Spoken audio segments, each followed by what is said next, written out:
Well, hello again. Here's the other video that I mentioned in the previous video that I was going to make. Again, apologies for the terrible production quality.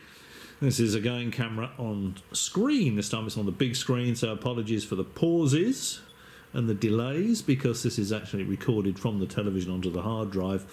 I really thought this was quite amusing. Now, let's just get this. Yeah. So we're going to be able to see the caption. Now take a look at this. Discovery by scientists in the Pacific Ocean could help prove that aliens are real.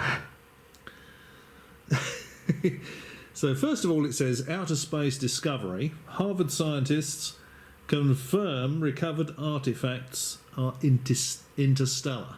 Okay, recovered artifacts as interstellar. Okay, so far so good. Astrophysicists say metal fragments recovered from an unidentified object which crashed into Earth in 2014 could be remnants of an interstellar spacecraft. NASA has confirmed the debris, dubbed IM-1, almost certainly came from outer space, with new research suggesting the IM-1 stands for Interstellar Meteorite 1.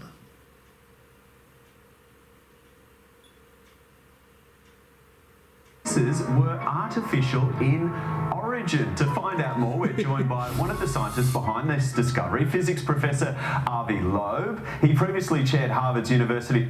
He actually doesn't confirm that they're of artificial origin at all.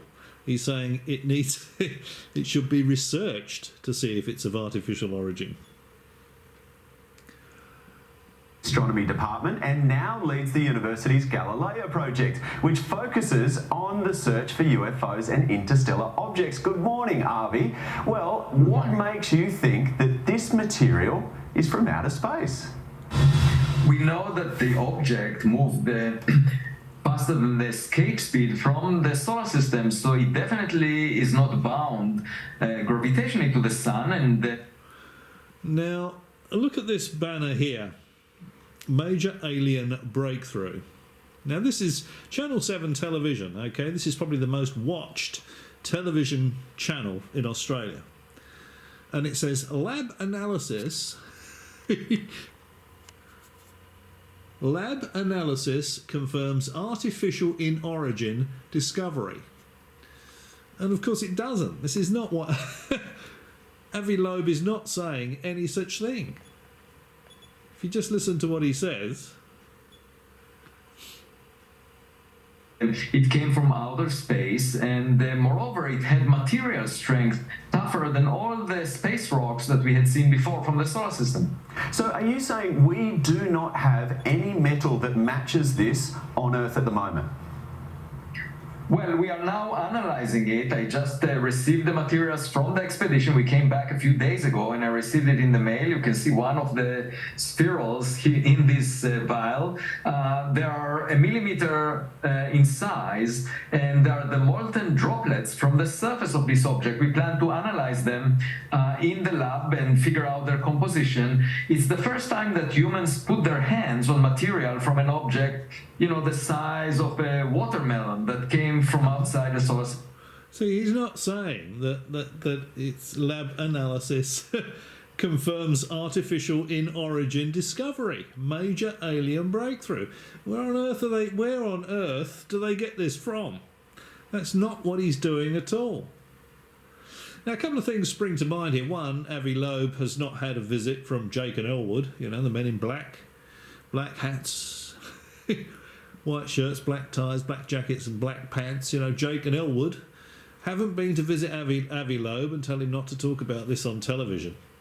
Avi Loeb has got no pressure on him at all. He's on television saying they're analysing this stuff, and he said it not on this particular interview, but in other interviews, that if it turns out to be something that they think is artificial, they'll make it available for peer review. They'll release it to academia.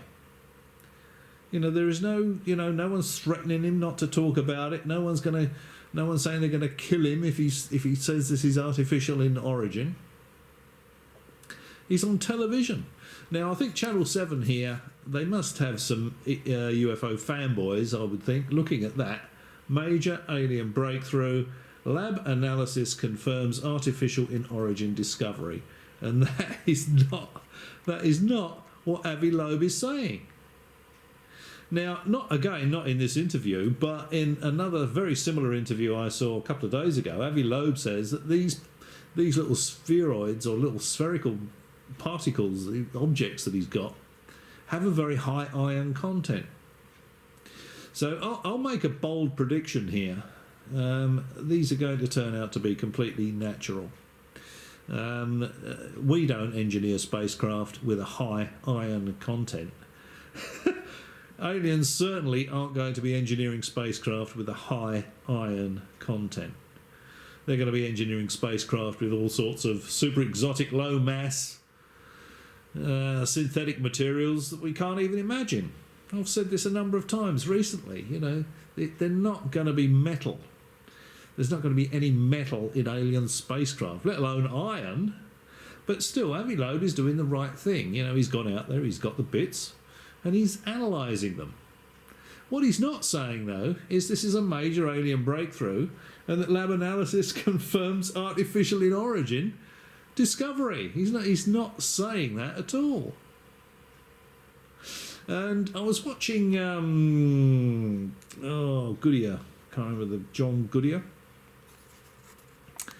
And he was saying that he had an interview with Avi Loeb, and when Avi Loeb was actually on the ship, and I left a comment on his channel saying, you know, before he gets too excited, I'd be sort of having a look at the analysis and seeing if what they're finding was the sort of materials that we used in World War II aircraft and ships, submarines, etc. Because that particular part, just at 50 miles north of Papua New Guinea, would have seen an awful lot of action during World War II. And I watched Goodyear the other day, yesterday, the day before, and he was saying that apparently Avi Loeb said that there's an unusual material in these spheres, and it's indium. And apparently indium was used as an additive to the metal used in World War II aircraft engines. So I think it's far more likely that you know, his discovery here is going to would have been made by Mitsubishi. It's probably rather than by anybody on Mars. But anyway, good on Avi Loeb for analysing this stuff. But talk about sensationalistic nonsense with regard this. I don't think Avi Loeb can actually see that banner. I think he would, if he's got any integrity at least, he would be challenging that, I think. And it could be that it's artificial, it was manufactured by another civilization. It could. Yeah, it could be. So he doesn't know. He's not saying that they know definitively that the lab analysis confirms artificial in origin discovery. That banner is completely incorrect, isn't it? That's not what he's saying at all.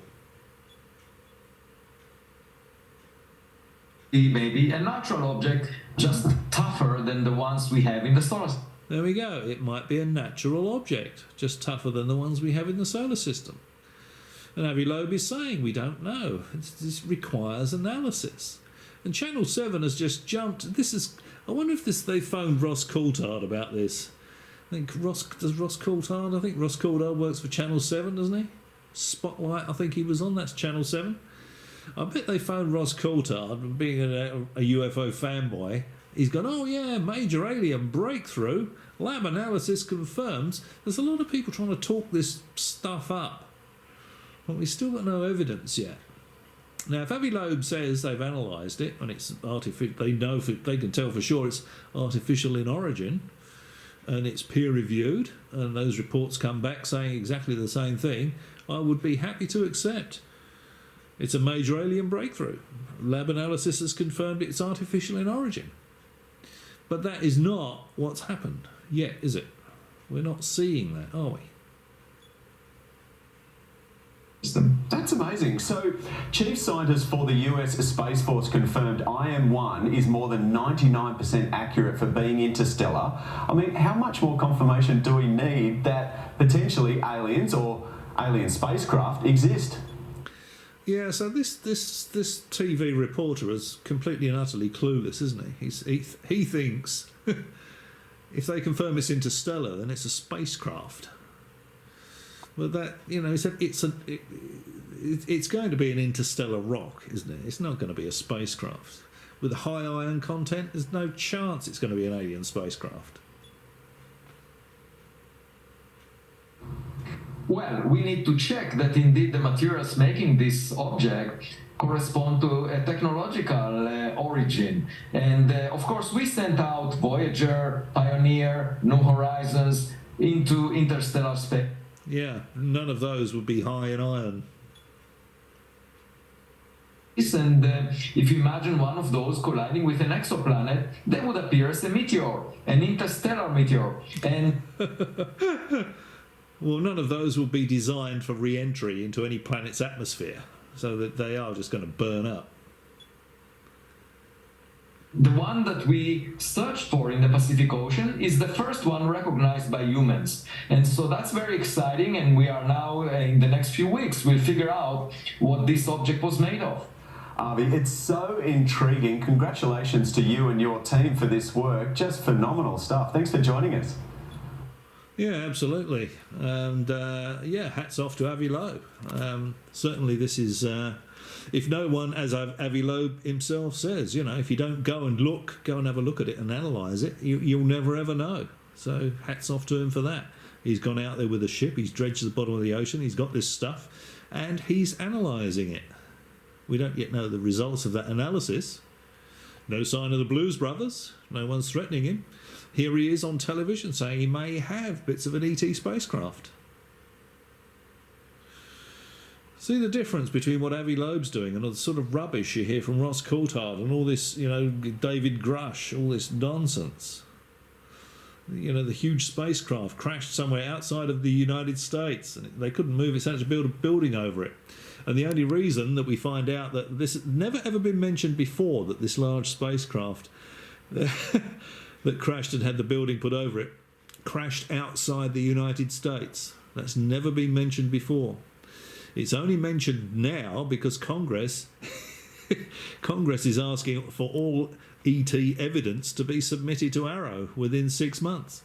So now all these people that have been claiming all this absolute bloody rubbish have got to explain away why they don't have this evidence. You know, if it's not in the US, well, you know, you can't demand that it's any part of it is handed over for analysis by Arrow. You know, and Ross Coulthard was saying that these aerospace companies that supposedly have this ET material are trying to get rid of it. And of course that's because it never existed in the first place, because they are going to get called in front of Congress, and Congress are going to say, okay, if this is real, show me some physical tangible evidence, show me some material from an ET spacecraft. And they're going to say, well, we had it last week but we got rid of it. That's why all these people that have been telling all these stories for so long that they've got all this stuff are now saying, oh, we've got rid of it, it's not in the US, you know. See the difference between all that bloody nonsense and what Avi Loeb here is doing. You know, if Avi Loeb can prove, and the material's peer-reviewed, and they say that this is, you know, extraterrestrial technology, Avi Loeb will probably get a Nobel Prize. You know, there's a huge difference between what we're seeing in the real world from Avi Loeb, going out there, getting the material, analysing the material, telling us what he's doing with the material, showing us that, you know, he's rattling it in front of the camera, he's got it in his hand. and what you're hearing from people like Grush and Coulthard, you know, and the UFO fanboys. Such a huge difference. But I suspect that, you know, as Ross Coulthard works for Channel 7, and this is Channel 7, Sunrise, Australia TV Channel 7. he's probably jumped the gun here and told them what to put on their banner so you can sell a few more books. Or is that just me being cynical? Extraterrestrial expedition. Alien artifacts discovered in Pacific Ocean mission. Yeah. Now, the other banner said lab analysis confirms alien technology, didn't it? And of course it doesn't. Anyway, I just saw this and I fell about laughing when I saw it. I thought, yeah, right. You know, who on earth at Channel 7 has got a sense of humour to come up with these banners? As I said earlier, I don't think Avi Loeb could see those banners, or I think he would have mentioned something about it. But the interesting thing is, you've got this all over Channel 7, okay, the most watched television channel in Australia. I watched this while I was having my breakfast, I don't know, Wednesday or Thursday morning. And I went to work. People at work know that I'm interested in this subject. Not one person mentioned it. No one was talking about it. You know, the UFO fanboys. Oh yeah, you know, everyone wants to know all about this. You know, go in the shops. Nobody is talking about extraterrestrial technology being found, aliens confirmed and all this sort of stuff. I didn't hear one mention of it, and I haven't heard a mention of it since. So that's how big an impact that banner had on the Australian people. Okay, well, it looks like my hard drive is about to time out, so I've said all I need to say and shown you all I need to show you. As always, thanks for watching. Maybe I'll catch you again.